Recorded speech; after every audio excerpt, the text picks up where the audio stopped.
सबसे पहले बच्चों आपको हम बताएंगे कि फाइनेंशियल अकाउंट में admission of a new partner जो आपकी लखनऊ यूनिवर्सिटी में 15 मार्क्स का एक क्वेश्चन 101% पूछा जाता है।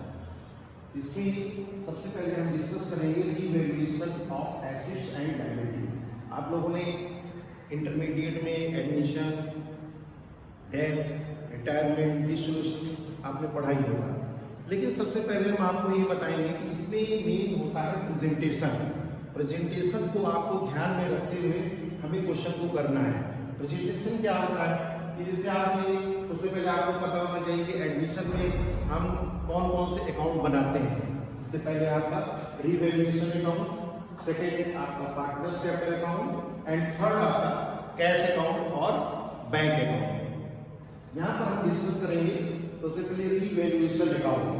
रीवैल्यूएशन अकाउंट में जो आप कॉलम बनाएंगे, पहला फर्स्ट पर्टिकुलर अमाउंट, ये डेबिट साइड है, ये क्रेडिट साइड है, आपको पता है। अब प्रश्न ये है कि हम डेबिट साइड पे क्या लिखें। रीवैल्यूएशन का मतलब क्या होता है? रीवैल्यूएशन मीन्स दोबारा, वैल्यूएशन माने मूल्यांकन करना किस चीज का?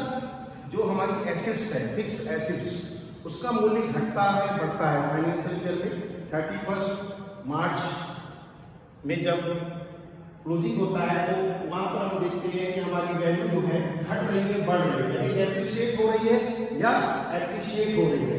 तो जो डेप्रिशिएट हो रही है या कोई लॉस हो रहा है हमारा, तो रीवैल्यूएशन अकाउंट के डेबिट साइड में लिखेंगे। दूसरी चीज हमारा जो क्रेडिट साइड है, इसमें हम एप्रिसिएशन और प्रॉफिट जो भी हमारी एसेट्स, चाहे वो फिक्स एसेट, मशीनरी, प्लांट है, स्टॉक है, इन्वेस्टमेंट है, लैंड एंड बिल्डिंग है, फर्नीचर है, there are fixed assets. Fixed assets depreciate, if depreciate to you put in debit side and appreciate का मतलब होता है कि संपत्ति का मूल्य बढ़ जाना। आज की डेट में हमें सपोज कीजिए क्वेश्चन में हम लेके चल रहे हैं मशीनरी की जो बैलेंस शीट में जो वैल्यू दी गई है वो आपकी वैल्यू कितनी है? 4000 क्वेश्चन के अंदर। उसमें बाद जब एडजस्टमेंट में 31 मार्च को हमने देखा कि उसकी वैल्यू कितनी हो गई? 4500। तो अब हमको देखना है कि देखिए क्वेश्चन में आप जो बैलेंस शीट पे वैल्यू दी गई है और नीचे जो एडजस्टमेंट में दिया गया है, एडजस्टमेंट में जो वैल्यू दी है, तो मशीनरी की जो वैल्यू दी गई है वो बैलेंस शीट में कितनी दी गई है? 4500 और नीचे एडजस्टमेंट में कितना दिया गया? 4000, यानी उसकी वैल्यू क्या हो गई? घट गई, कम हो गई। कितनी वैल्यू घट गई? तो आप 4500 में से 4000 माइनस करेंगे तो 500 रुपीज का आपको क्या हुआ? लॉस हुआ। तो ये लॉस अब कहां ली गई है? रीवैल्यूएशन अकाउंट के डेबिट साइड पे। इसके बाद सेकंड क्वेश्चन, सेकंड आप लिखेंगे स्टॉक की जो वैल्यू दी हुई है डिस्काउंट 10% डिस्काउंट। आपका टोटल स्टॉक जो बैलेंस शीट में, ओल्ड बैलेंस शीट में दिया हुआ है, तो ओल्ड बैलेंस शीट में हम देखेंगे ओल्ड बैलेंस शीट, इसमें जो वैल्यू स्टॉक की दी हुई है उसका 10%। वैल्यू कितनी दी हुई है स्टॉक की? 12500। इसका 10% हम निकालेंगे तो ये आपका 1250 रुपीज आपका ये लॉस हुआ। इसके बाद आप इन्वेस्टमेंट लेंगे। इन्वेस्टमेंट की वैल्यू आपकी बैलेंस, ओल्ड बैलेंस शीट में दी गई है, वो आपका इन्वेस्टमेंट दिया हुआ है टोटल 3200 और 4050। तो ये वैल्यू आपकी जो इन्वेस्टमेंट की जो वैल्यू दी हुई है ओल्ड बैलेंस शीट में वो 4250 है, लेकिन एडजस्टमेंट में कितना दिया हुआ है? 3200। तो इसकी वैल्यू घट गई। कितनी घटी? 4250 में से 3200 माइनस कर देंगे तो 1050 रुपीज का हमको लॉस हुआ। इसके बाद आप देखेंगे land and building. Land and building की वैल्यू जो दी हुई है बैलेंस शीट में वो कितना दिया हुआ है? आपका 10000 और नीचे एडजस्टमेंट में दिया हुआ है 15000। इसका मतलब क्या हुआ कि बिल्डिंग की वैल्यू बढ़ गई, एप्रिशिएट हो गई। एप्रिशिएट का मतलब उसका मूल्य बढ़ गया, लेकिन हमको प्रॉफिट हुआ। प्रॉफिट कितना हुआ? 15000 माइनस 10000 इज इक्वल टू 5000। ठीक। इसके बाद आपका जो बैलेंस शीट में provision for bad and doubtful debts, तो ये हमारा बैड डेट्स जो होते हैं वो लॉस होता है, लेकिन मान लीजिए उसमें प्रोविजन आपका दिया हुआ है क्वेश्चन में 10,000 का, जिसमें 5,000 डेप्टर्स ऐसे हैं या 4,000 के डेप्टर ऐसे हैं जिनका पैसा हमको नहीं मिलने की उम्मीद है, डाउट है। तो अगर उसमें से कोई भी डेप्टर्स हमको कुछ पैसा दे देता है तो ये हमारी इनकम हो जाती है। तो इस क्वेश्चन में 1 रिड्यूस किया गया है 1,000 रुपीज।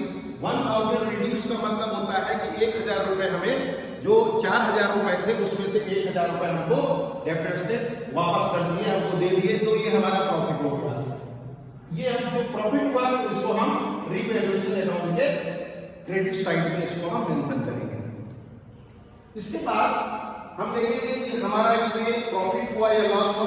जैसा कि आपको पता है कि क्रेडिट साइड का टोटल ज्यादा है, डेबिट साइड का टोटल कम है, तो आपका प्रॉफिट आएगा। और अगर डेबिट साइड का टोटल ज्यादा है और क्रेडिट साइड का कम है तो आपका लॉस आएगा। तो इसमें आप देखिए ये टोटल आपने वर्किंग नोट शो किया है। वर्किंग नोट में प्रॉफिट निकालना है क्योंकि ये 6,000 इधर का टोटल हो रहा है, तो इधर क्रेडिट साइड का ज्यादा है। प्रॉफिट कितना है, कितना निकला 6,000 में से माइनस करेंगे ये 500, machinery and plant, stock 1,250, investment 1,050, इन तीनों को प्लस कर देंगे तो आपका 2,800 हो गया। 8,800 6,000 में से माइनस करेंगे तो टोटल आपका प्रॉफिट आ गया 3,200। टोटल प्रॉफिट आपका निकल के आया ये 3,200। अब पार्टनर्स जो हमारे दिए हैं ए और बी, और न्यू पार्टनर जो है हमारा वो है सी। तो ए और बी का जो प्रॉफिट रेशियो है, चाहे हमारा पार्टनरशिप में प्रॉफिट होता है या लॉस होता है, वो एग्रीमेंट डीड के हिसाब से हमें उसको डिस्ट्रीब्यूट करना है, बांटना है। तो ए और बी का जो प्रॉफिट रेशियो है 3:2। तो ये आपका ऐड किया 3 + 2 = 5, 3/5, 2/5। एज प्रॉफिट कितना हुआ, ए को कितना प्रॉफिट मिलेगा 3,200 × 3/5। इसको डिवाइड करेंगे तो ये आप देखिए 640 आएगा, इसको 3 से मल्टीप्लाई करेंगे तो प्रॉफिट मिला ए को 1,920 रुपीस। 20 प्रॉफिट 3,200 का 2/5, इसको भी आपने मल्टीप्लाई किया 640 × 2 तो 1,280 रुपीस बी का प्रॉफिट हुआ। इस प्रॉफिट को हम यहाँ पर रीवैल्यूएशन अकाउंट के डेबिट साइड में लिखेंगे to profit transfer to partners capital account. यानी ये जो प्रॉफिट है आपका पार्टनर्स कैपिटल अकाउंट में ट्रांसफर हो जाएगा। एज प्रॉफिट ₹1,920, बीस प्रॉफिट ₹1,280, टोटल प्रॉफिट आपका 3,200 और दोनों साइड का टोटल आपका इक्वल आ जाएगा 6,000। ये वर्किंग नोट जो है आपको करना कंपल्सरी है, नहीं तो आपके मार्क्स कट सकते हैं। ये आप यहाँ डेबिट इधर क्रेडिट लिखेंगे और ये आपको पूरा डिटेल ये कैसे आपने 500 निकाला, 4,500 में से माइनस करेंगे तो आप बताएंगे किस तरीके से आया है। ये इसको कहते हैं प्रेजेंटेशन। तो ये प्रेजेंटेशन करना कंपल्सरी है। इसके बाद आप सेकंड अकाउंट बनाएंगे दूसरे नंबर का, partners capital account. Partners capital account बनाने के लिए आपको जितने पार्टनर हैं, जैसे 2 ओल्ड पार्टनर है और एक नया पार्टनर सी न्यू पार्टनर है, पर्टिकुलर ए बी एंड सी। फिर इधर क्रेडिट साइड में आ जाएंगे पर्टिकुलर ए बी सी। इसमें आप रुपीज इसको जरूर मेंशन करेंगे, रुपीज में आप लिख रहे हैं और डेबिट और क्रेडिट, ये देखिए डेबिट और क्रेडिट ये मेंशन करेंगे। इसके बाद आप सबसे पहले क्या लिखेंगे, तो हमारी ओल्ड पार्टनर्स की कैपिटल है, उसने कितना पैसा लगाया। क्वेश्चन में दिया हुआ है बैलेंस बीडी 24,000 ए ने लगाया, बी ने 9,000 और सी में डैश कर दिया। इसके बाद जो न्यू पार्टनर है, न्यू पार्टनर कैपिटल कितना लेकर गया है बिजनेस में, जो हमारा पार्टनरशिप में शामिल हुआ वो 10,000, ये 10,000 रुपीज आपका लेके आया। तो ये बाई कैश अकाउंट। अब यहाँ पे प्रश्न होता है कि आप बाई कैश लिखें या बाई बैंक लिखें। ये क्वेश्चन है आपके पास। तो आप देखेंगे बैलेंस शीट में आपका जो कैश लिखा हुआ है तो वहां पर कैश लिखेंगे। अगर बैलेंस शीट में आपकी बैंक दिया हुआ है तो आप बैंक लिखेंगे। अगर दोनों दिए हुए हैं, कैश और बैंक दोनों दिया हुआ है, तो यहाँ पर डिसीजन आप कुछ भी ले सकते हैं, कैश भी ले सकते हैं, बैंक भी ले सकते हैं। तो यहाँ पर देखिए कैश में कितना लाया 10,000, तो सी वाले कॉलम में जो नया पार्टनर है वहां 10,000 आप लिख देंगे। इसके बाद जो गुडविल है, गुडविल क्या है? Goodwill is an invisible fixed assets, ये हमारी फिक्स्ड एसेट्स है। Goodwill is created through a process which carries certain value but it can not be seen and touched. इसको हम ना तो देख सकते हैं ना सुन। गुडविल माने होता है विश्वास, साथ। आपको गुडविल है, विश्वास है, तो आप पार्टनर आप हमारे यहाँ बन सकते हैं, या कहीं किसी में गुडविल मेन होता है। तो इसमें ये गुडविल कैश के रूप में लेके आया 4,400। यहाँ देखिए वर्किंग नोट शो किया है, वर्किंग नोट। तो ए को गुडविल कितना मिला? टोटल गुडविल कितनी है? 4,400। ए और बी इन दो पार्टनर्स में इसको डिस्ट्रीब्यूट करना है 3:2। 3:2 का मतलब 3/5, 2/5। ए गुडविल 4,400 इंटू 3/5, तो ए को गुडविल कितनी हो गई? 2,640। ये इसकी प्रीमियम हो गया। दूसरा बी गुडविल कितना हुआ?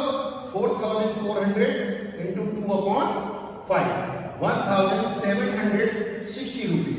यहाँ पर आप ये वर्किंग नोट जो शो कर रहे हैं आप, ये वर्किंग नोट ज्यादातर मोस्टली बच्चे वर्किंग नोट शो नहीं करते हैं, जिसकी वजह से नंबर कम आते हैं या नंबर कट जाते हैं। तो ये आप बिल्कुल शो करें कि आपने गुडविल को कैसे निकाला, उसको मेंशन करिए इस तरीके से। इसी यहाँ पर आप पार्टनर्स कैपिटल अकाउंट में गुडविल और ब्रैकेट में लिख दीजिए प्रीमियम। ये प्रीमियम ए का जो यहाँ पर 2,640 आपने निकाला, ये 2,640 यहाँ पर आप लिख देंगे। बीस गुडविल 1,760, यहाँ पर 1,760 बी वाले कॉलम में लिखेंगे और सी कॉलम में डैश लगा देंगे।